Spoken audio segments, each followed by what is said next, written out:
सामीन नाज़रीन, काबिल-ए-इज़्ज़त एहतराम बुज़ुर्गों, दोस्तों, जुमला बिरादरान मिल्लत इस्लामिया और तमाम देखने सुनने वाले को अस्सलामु अलैकुम वरहमतुल्लाहि। कैसे हैं आप? फिर मैं आपके सामने आपके रूबरू एक वीडियो के साथ आज मैं एक अहम और ख़ास मौजू पेश करने वाला हूँ। इसलिए आप सभी सामीन नाज़रीन से मैं मुअद्दबाना गुजारिश करूँगा कि हमारी वीडियो को शुरू से आखिर तक ज़रूर देखेंगे। आज का हमारा ख़ास टॉपिक है, ख़ास उन्वान है जी, सोने का सुन्नत तरीक़ा। सोने का बेहतर तरीक़ा क्या है, सोने का अफजल तरीक़ा क्या है, मैं इसे पेश करने वाला हूँ। तो मैं पेश करता हूँ, आप समाप्त कीजिए। अव्वल नंबर में आप बावज़ू हो लेंगे, वज़ू बना लेंगे। वज़ू बना के ही आप सोएंगे। दूसरे नंबर में 3 मरतबा आप बिस्तर को झाड़ करके सोएंगे। बिस्तर को अच्छे से 3 मरतबा झाड़ लेंगे, उसके बाद आप बिछाएंगे और सोएंगे। तीसरे नंबर में जी आप आयतल कुर्सी पढ़ लेंगे। आयतल कुर्सी पढ़ करके सोएंगे तो आपकी भी हिफाजत होती रहेगी और आपके माल की भी हिफाजत होती रहेगी। चौथे नंबर में आप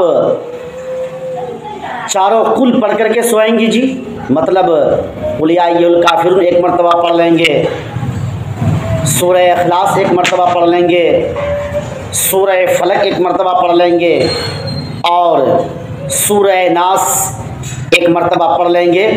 ये चारों कुल शरीफ आप पढ़ करके सोएंगे।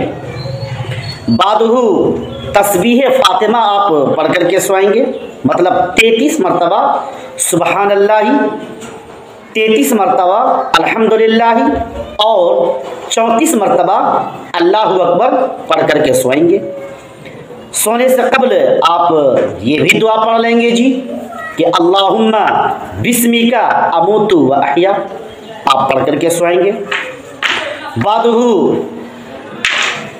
दाएं हाथ की हथेली दाएं रुखसार के नीचे, मतलब दाएं हाथ की हथेली दाएं रुखसार के नीचे, यानी रुखसार कहते हैं गाल को, दाएं रुखसार के नीचे रखकर दाएं करवट सोएंगे, है ना।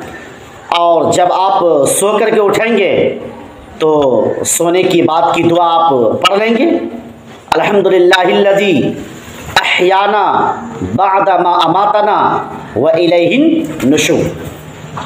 ये चंद बातें थी जो मैं पेश किया।